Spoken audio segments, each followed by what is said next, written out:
자, 지금 미국발 끝모를 금리 쇼크가요, 전 세계적으로 지금 강타하고 있습니다. 그러니까 세계 경제를 갖다가 뒤흔들고 있고, 금융을 갖다가 전부 그냥 흔들고 있고, 자산을 갖다가 흔들고 있습니다. 자, 연준이 이제 예상 밖으로 고금리를 강하게 오랫동안 유지하겠다 하고, 미국의 실제 실물 시장에서 미국 국채 10년물짜리가 지금 4.8이 넘어가면서 최고치를 기록했습니다. 자, 이 속에서요, 한국의 지금 주택담보대출도 미국 국채 금리에 놀라서 0.3%가 훌쩍 뛰었대요. 그래서 은행채 5년물 금리가 4.8까지 올라가 버렸어요. 한국도요. 그러니까 미국의 국채 금리나 한국의 은행채 5년물 금리가 똑같아지고 있어요. 자, 5대 은행 예금 금리가 9개월 만에 4%.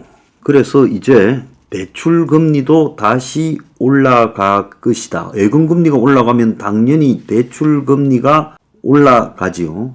예금 금리가 앞으로 더 올라갈 거라고 생각하고, 은행의 정기 예금이 지금 한 달에 10조 이상 늘어났다는 거예요. 자, 이 금융권도 금리를 줄줄이 올리고, 그래서 정부는 이 금리 수신 경쟁을 갖다가 제한하겠다 하고 있습니다.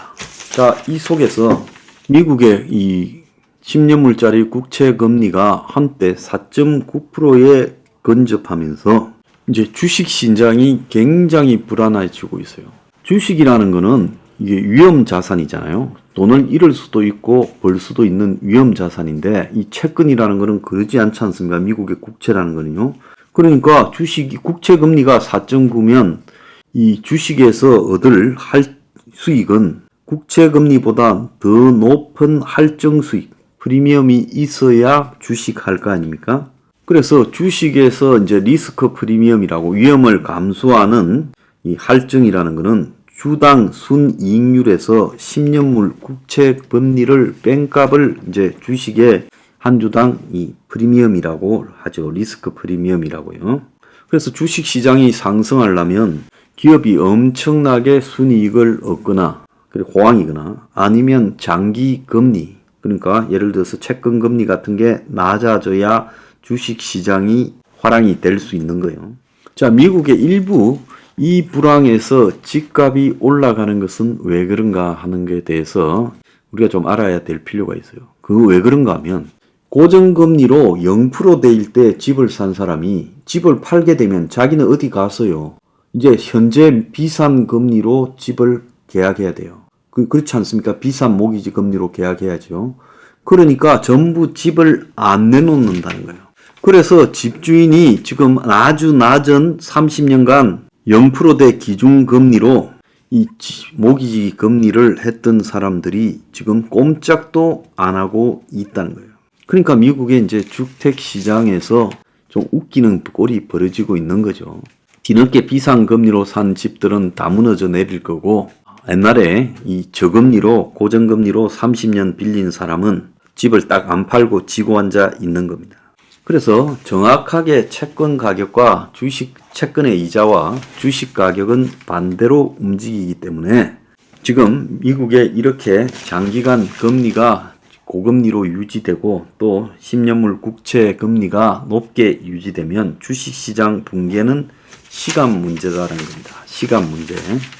거기에다가 미국의 고용 지표가 좋다 안 좋다 오락가락 하고 오면서 지금 미국은 솔직히 자기 경제가 어느 수준인지 알 수가 없어요.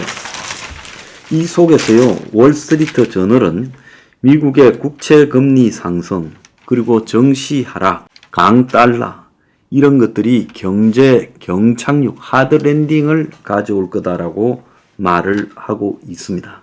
블룸버그나 CNBC 같은 주요한 외신들은 지금 미국의 국채 금리 상승이 지금 약간의 등락은 있어도 그 기본 방향은 바뀌지 않을 것이다. 그래서 상당히 오랫동안 몇 년 지속될 거기 때문에 결국은 이런 높은 국채 금리가 미국의 정시를 파괴할 거다라고 보고 있습니다. 자, 한국의 무슨 서학 개미들 빨리 도망가는 게 살 길이다. 내가 분명히 이야기를 해줍니다. 이렇게 국채 금리가 높다 보니까 이것이 결국은 강달러로 갈 수밖에 없다. 금이 무력화되는 강달러로 갈 수밖에 없다는 겁니다. 자, 그렇게 보면 한국 같은 경우에는 지금 어떻게 될까요? 한국 같은 경우에는 강달러가 계속되고 미국의 높은 국채 금리가 계속되고 미국이 장기간 고금리로 유지되게 되면 한국에서 자본 유출은 필수적이고 또 미국의 주식시장이나 한국의 주식시장이 붕괴될 수밖에 없겠지요. 그래서 상당히 붕괴될 수밖에 없다라는 거고요. 그래서 이제 경기 둔화라는 것이 기본적으로 필연적으로 올 수밖에 없다라는 겁니다. 고금리 하에서 기업들이 돈을 빌리려고 하니까 그 돈을 빌리는 비용이 너무 높아져서 돈을 빌리지 못하는 유동성 갱색 상황에 빠져들고 있어요. 심지어 적은은행이나 지역은행들이 지금 돈을 빌리지 못해서 자금을 조달하지 못하는 상황까지 가버려서 앞으로 이제 은행들 위기가 미국에서 본격적으로 시작될 거라고 보고 있습니다. 자, 이런 상황이 전개되면요, 한국에서 어떤 일이 벌어지겠어요? 한국에 들어와 있는 외국 자본들은 한국의 채권 시장이나 주식 시장을 포기하고 미국으로 돌아갈 거예요. 그러면 이제 환율이 요동을 치기 시작하겠죠? 왜? 전부 달러를 바꾸려고 할 거니까. 그러면 어떻게 되겠습니까?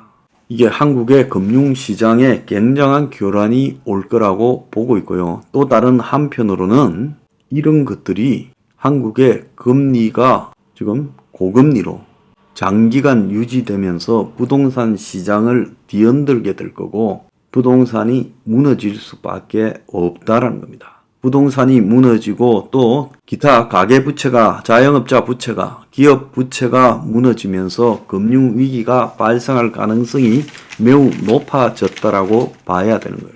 미국의 지금 이 경착륙, 하드랜딩이라는 것은 결국은 미국 사람들이 연착륙이 위협받는다 이런 표현을 쓰는데 이거는 경착륙 한다는 이야기죠. 착륙이 연착륙, 경착륙, 노랜딩 밖에 더 있습니까? 노랜딩은 지금 말이 안 되는 거고 그러면 경착륙이죠. 경착륙이라는 건 경제가 급속히 침체로 떨어진다는 거예요. 그래서 미국 경제가 급속히 침체로 떨어지는 것 때문에 지금 치솟던 유가가 약간 주춤하는 거예요. 결국 유가도 더 올라갈 거고 결국 미국 경제가 완전히 무너질 때 유가가 이제 내려오기 시작할 겁니다. 내가 몇 번이나 이야기했잖아요. 결국은 경제 붕괴가 와서 그 속에서 이제 스태그플레이션, 즉 불황 속에 올라가는 물가가 드디어 이제 수요가 사라지면서 물가가 내려가는 디플레이션으로 갈 건데 그까지는 앞으로 몇 년이 남아 있다는 거예요. 자, 그래서 미국 경제 지금 돌아가는 꼴을 보면 한국에 어떤 일이 벌어질지 빤히 아는 겁니다. 자, 그러니까 이제 하드랜딩 경추락을 대비해야 된다 보고 있습니다.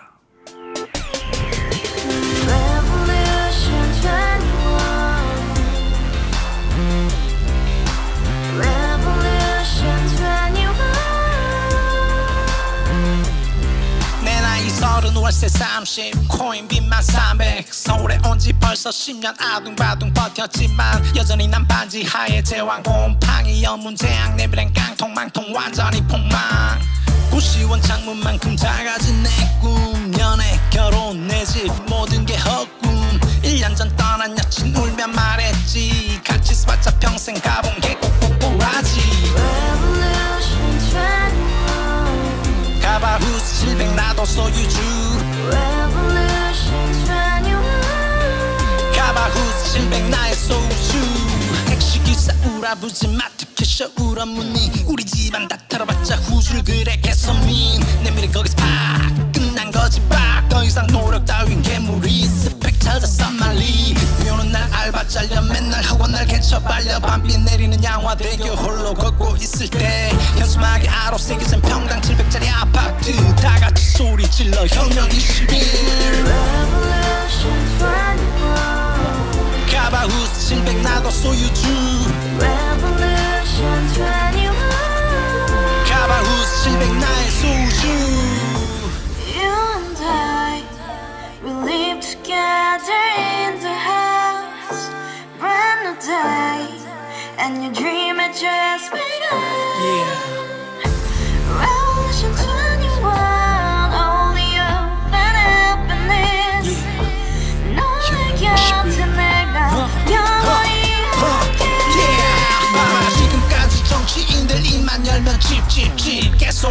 멍멍멍 쳐